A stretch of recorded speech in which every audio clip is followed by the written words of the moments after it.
There's a moment when emotional distance stops being temporary. Not because something dramatic happened, but because nothing did. No fights, no arguments, just silence that stayed too long. Most people don't notice this moment.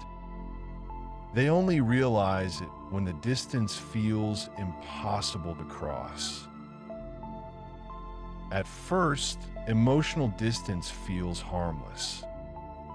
Life gets busy, people get tired, conversations become shorter, eye contact fades. You tell yourself it's normal, that every relationship goes through phases. But distance doesn't grow suddenly. It grows quietly, while you're convincing yourself nothing is wrong. Then something shifts. You stop sharing small details. You stop explaining how you feel. Not because you don't care, but because it feels pointless. When emotional safety disappears, silence feels easier than honesty. And this is where distance becomes a habit. Emotional withdrawal is rarely unconscious. People don't stop connecting because they forget how. They stop because connection feels unsafe, exhausting, or unrewarding.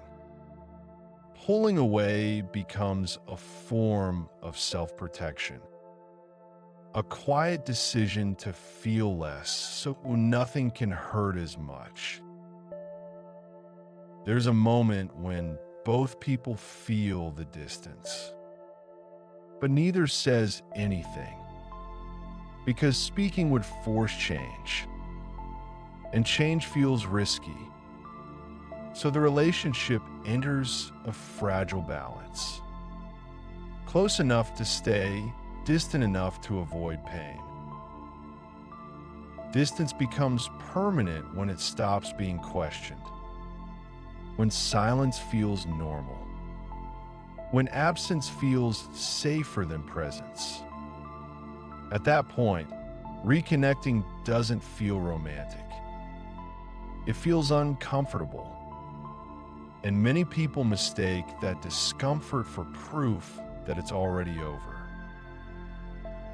Emotional distance doesn't destroy relationships overnight. It slowly convinces people that distance is who they are now. And the most painful part is not losing someone. It's realizing you both learned how to live without each other before anyone said goodbye.